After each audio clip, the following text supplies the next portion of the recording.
Bahardek güllürüm barda bir çağlar.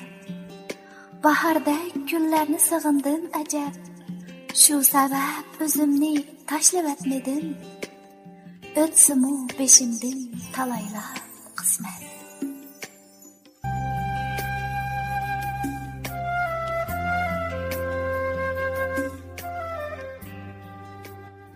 Köp qismliq ovozliq asar Judunda ichilgan gul. Abdori va kirishtiruvchi Yusufjon Abdurahmon. İkinci bab. Bir qizga ming ko'z. 7-qismi.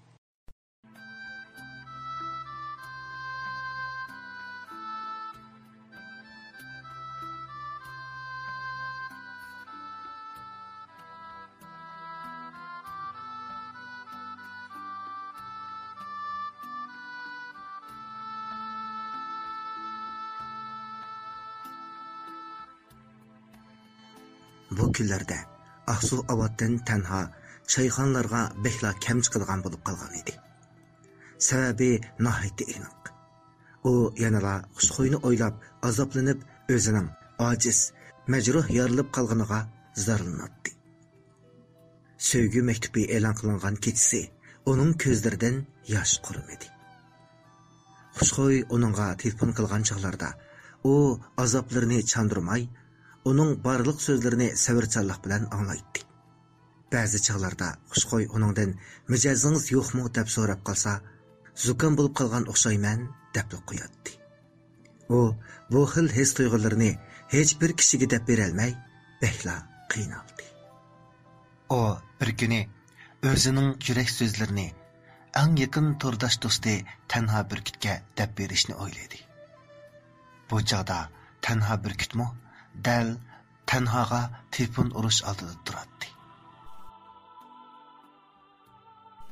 Yaxshimsizlar azizlar, men sizlar yoqtirib anglayotgan Judunda ichilgan gul nomli asardagi do'stinglar Tanha Burkut. Faqat asardagilar emas, real turmushdagi Tanha Burkutman. Albatta, uzundan beri men so'zlagan yomur chaqchaqlardan, she'r qo'shoqlardan, o'ng ta'tir do'ravatgan har xil yurt shivirlardan huzur ilib kelyapsizlar. Buningga qarab balkim meni g'am qayg'udan yiroq, doimli kulib yuradigan, uxlagandimi qiziqchilik qildigan, qizqarliq ishlarni tushaydigan bir bola deb o'ylab qolgansizlar. Lekin undaq emas. Sho'xluq kayniga yushirilgan g'amlarimni balkim tog' ko'taramasligi mumkin. Qaysi bir yozuvchi o'zining cho'ng kitobida har bir odamning turmushining o'zi bir hikoya deb yozgan ekan. Balkim mening dardu alamlarimni anglasanglar, kulib turgan ko'zinglardan ixtiyorsiz hasrat unchilari to'kilishi mumkin. Menmi asli sizlarga o'xshash sho'x, titik, chichan, yana omoq bir bolatim. Nima deymiz? 12 yaşımda taqdirning chaqchiqi meni yo'riq dunyodan mahrum qildi. 2 yil ko'zim yo'riqlikni ko'rishdan mahrum qildi. Bundaq reallikni siz qabul qila olamsiz? Meningcha hargiz qabul qila olmasligingiz mumkin. Chunki siz ko'zingizni yumib turib, o'zingizga talay qitim mengib yodi bo'lib ketgan uyingiz bilan o'birnining orliqidagi yo'ldimi dag'dam dadil qadam tashlab mang'anmasligingiz mumkin. Lekin men bu reallikni qabul qildim. Qabul qilmaymi, na iloj deysiz. Men tuyuqsiz yo'riqlikdan mahrum bo'lishning oldi keynida ota-onam, urug' tuqqanlarim meni davolatish uchun oz jafo chekmadi. Qayerda doktor bo'lsa, qaysi shaharda dangliq doktor, mutaxassis bor deb anglasa, cho'qim opadi. Radio, televiziya, gazet, jurnallarda e'lon qilgan har xil dorilarni ishkizib, yigizib, sinab ko'rdi. Faqatla manfaat qilmadi. Balkim taqdirim shu bo'lsa kerak. Yo'riqlikdan mahrum bo'lgan kundan e'tiboran o'zimga madad berdim. Qaysar yasha, qaysar yasha. Sen cho'qim sog'lom kishilarga ulgi bo'g'dek odam bo'lishing kerak. meyiplarning ichidagi eng ilg'or, eng natijilik meyip bo'lib qolmasdan, saqlarning ichidagimi eng natijilik odam bo'lishing kerak deb o'zimga va'da qildim. Agar men kulib, qaysar yashamasam, men uchun eng azoblanadiğini ota-onam bo'ladi albatta.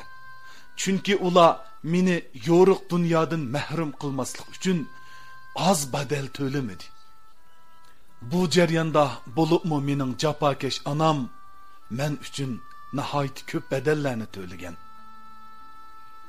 O vaqtlar mening kichik chog'larim bo'lganligi uchun dori yeyish go'yoki zahar yutgan bilan o'xshash bir ish edi.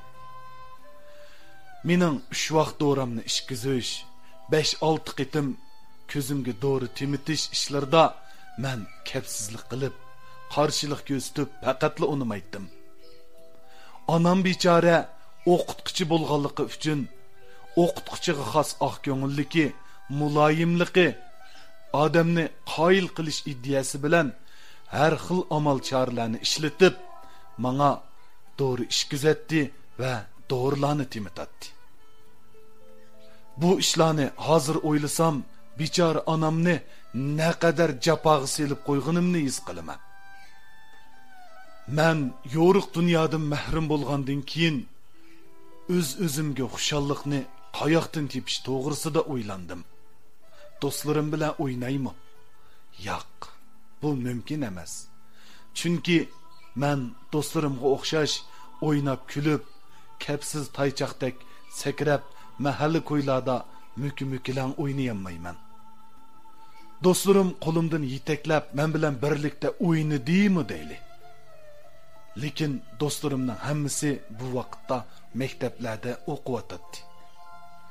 Har kuni atdiganda do'stlarimning somkilarini ko'tarib maktablarga mengishgan varang cho'ringlarini anglayman. Shu chaqda ichim o'rtinib ketadi. O'zimga xushallik tepish uchun men adabiyotning ichidagi eng nozik turi bo'lgan she'riyatni tanladim. Dardu alamlarimni she'r misralarga yukladim. Konularda oshiqlikdan shoirlik chiqidi deydigan gap bor ekan. Meningcha shoirlik faqat oshiqlikdan emas, yolg'izlikdan, dardu alamning ko'payib ketganligidan, tuyuqsiz taqdirning ochiq chaqchaqlariga duch kelgandan keyinmi chiqishi mumkin deb o'yladim. Dardu alamlarimni she'r misralarga to'kib yurgan shu zamonlarda tuyuqsiz Jungo Telegraf şirketi yo'li qo'ygan dehqonlar shodligi programmasi bilan uchrashdim. Bu programma qanday programma demsiz? Bu programma menga o'xshash yo'riqlikni ko'rmaydigan, meyitlik sababidan ko'zi saq bo'lsa-mu, mangalmaslik sababidan uyidan chiqolmay, faqat ota-onasiga tayinib qilayotgan do'stlarimizning fikr almashtirdigan, dard to'kishadigan haqiqiy bir sahnasi edi. Bu sahnada ko'zi ko'ranmaydigan, futi manganmaydigan, har xil darajadagi meyib do'stlarimiz, hattoki o'ltirib bir vaqt tamoqni o'z qo'li bilan yeyishga qodir bo'lolmaydigan, umrida bir qitim yer dastab menga boqmagan do'stlarimiz bor edi. Men shu do'stlar bilan fikr almashtirgandan keyin dunyoda faqat o'zimningla emas, boshqalarning meyib ekanligini bildim. Shu chaqda yelkamdagi mening ko'zim ko'rmaydi. Bir odam yetlimsi manganmayman. Kishilar bilan real turmushda aloqalashsam, mening ish harakatlarim qo'lashmay, kalampaylashib ketsa, ular men qarab kulami? Yo'l manganimda hamma odam men qarab turayotganmidi? O balaning ko'zi ko'rmaydi ekan deb meni sharatlab, yoq tishlab kulishayotganmidi deb o'ylaydigan ortiqcha xiyollar kallamdan ko'tarilib ketdi. Biz hozir 2018-yilda yashayapmiz. Undidar har birimizning turmushimizga singib kirdi. Undidarni faqat meyiblarla emas, qeyri yosh, cho'ng kichik hamma odam ishiltiyotdi. Undidarga mastona bo'lib, o'zini, oilasidagilarni, hatto bolalarini unutib qolganlarni uchratdik. Biz mana buningdan 10 necha yillar ilgari dehqonlar shodliqi çayxonasiga undidarga o'xshash, hatto undidardan bek berilib ketgan edik. Lekin bu çayxonada undidarga o'xshash bir-birini aldash, bir-biriga azor berish ishlari asosan yo'q edi. Dehqonlar shodlig'i çayxonasida biz xuddi aka-uka qarindoshlardek, och-singillardek, qisqasi bir oila kishilardek nihoyatda inoq ijil o'tdik. Bu dehqonlar shodlig'i çayxonasi bahosining a'zonligi, a'zo bo'lib kirgan do'stlarning oq ko'ngillik sababidan hammamizning olqishlashiga erishgan. Dehqonlar shodlig'ining paranglashish çayxonasidan boshqa yana so'z qoldirish sanduqlarimi shundoq qiziydi. Har birimiz o'z aloyidligimiz bo'yicha nomer ko'rsatdik. Tapqini gül keltirar, tapammoğan bir vaş piyoz degandek. Hech qanday aloyidligi yo'q do'stlarimizmi bizning tayyorlagan mazmunlarimizni anglab, bizga yaxshi baholarni, rag'batlarni berish orqali bizni xush qiladi. Biz dehqonlar shodlig'i programmasidan keyin do'stlashish munbiri bo'lgan 118-168 programmasiga qatnashdik. Bu programmamı dehqonlar shodlig'ining ozroq kengaytirilgan nusxasi edi. Uningdan keyin undidarga uchrashdik. Demak, 2005-2006 yildan boshlab 10 necha yillik hayotimizni mana shu aloqa qurollarida do'stlarimiz bilan do'stlashish bilan o'tkazdik.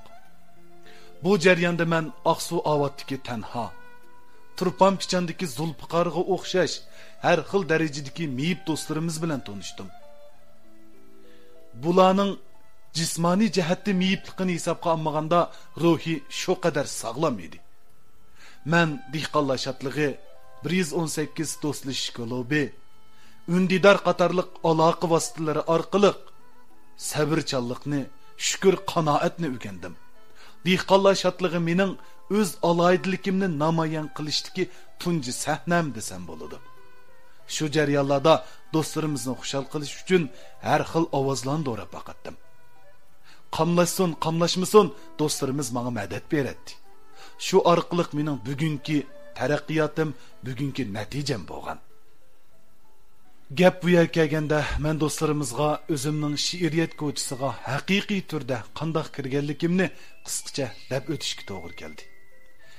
Men adabiyot san'atga alohida yerisman bo'lsam-mu, bu jihatdagi talentimni faqatla namoyon qilolmagan. Ichimdagi o'ylaganlarimni ifodalab berishga amalsiz yashayotgan edim. Iniq esimda turibdi. Qahraton qish kunlarining birida men Aqsu Avotdagi do'stim Tanhaga telefon qildim. Aslida men uningga telefon qilish orqali o'zimning uzundan beri menga ta'sir qilib kelayotgan bir qizni yaxshi ko'rib qolganligimni, lekin u qizning yigiti borligini aytib, datlarimni to'kib, ichimni bo'shatib olmoqchi edim. Qarang taqdirning qiziqchiligini. Kim bilsin, u do'stimningmi menga o'xshashli bir qizni yaxshi ko'rib qolganligini. Qandaqsiga bu ishimiz o'xshash bir qizni yaxshi ko'rib qolgandimiz. U kuni do'stim Tanhaning kayfiyati nihoyatda nachar, ko'ngli yerim edi. Tiniqlari to'limi ig'ir, zaif chiqyotdi. Men o'zimning gaplarimni aytishga oldirmadim. Uningdan ahvol so'rashimga u o'zining xushxo'yni nihoyat yaxshi ko'rib qolganligini, xushxo'yning faqat o'zini sirdosh do'st qatorida ko'rib o'tayotganligini, o'zining nihoyat umidsizlik ichida hasrat yutib yurayotganligini yig'lamsirab turib aytdi. Men bundaq ahvolda qandoqmi sen yaxshi ko'rgan xushxo'yni men yaxshi ko'ratdim deyalayman. Do'stimning azobining mendimmi ig'ir ishkanligini bilib, so'zlarimni ichimga yutib Men o'zimni to'g'ri qildim deb o'ylayman. Biroq ba'zida bak azoblanib ketaman. Bu xil azobni hech kimga degili bo'lmaydi ekan, adash. Sening tanlig'ining-go to'g'ri bo'pti, do'stim Tanha.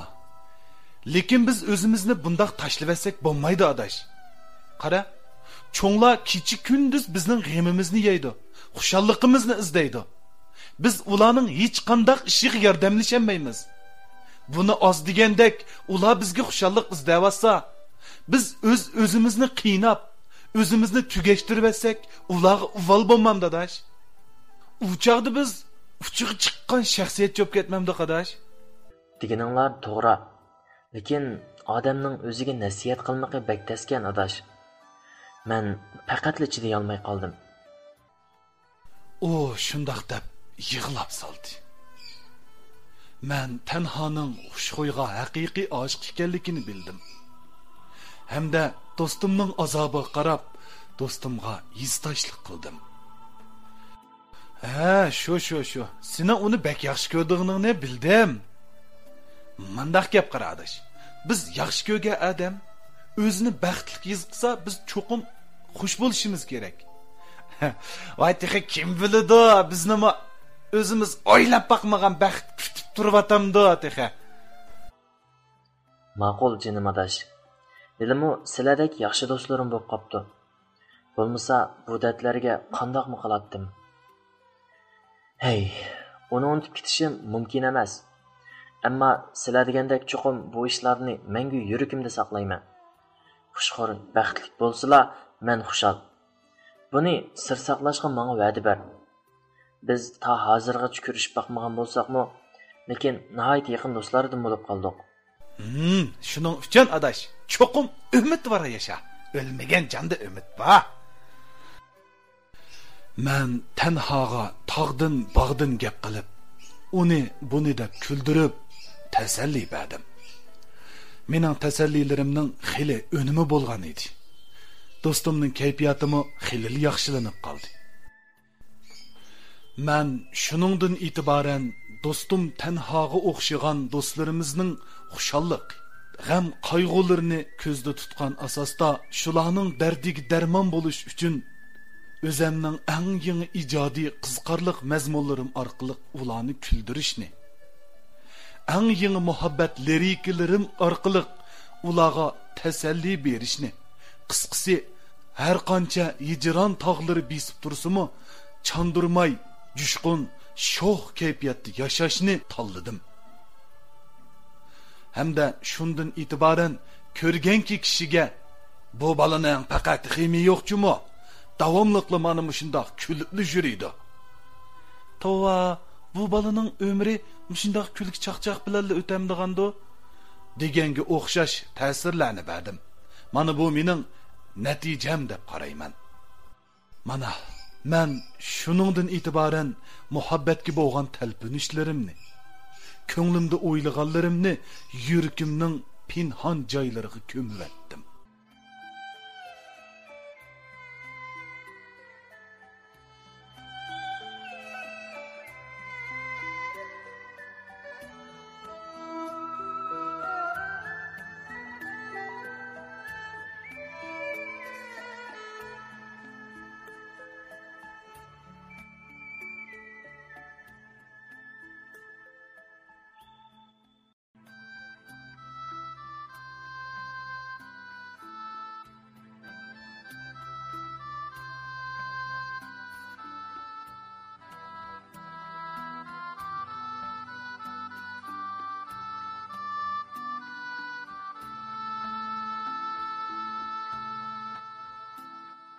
Rolarga Maryamgul Xushxo'y, Yusufjon Abdurahmon, Abduquddus Mattursun, Mutallibjon Qovul, Valijon Eli qatorliqlar ovoz bergan.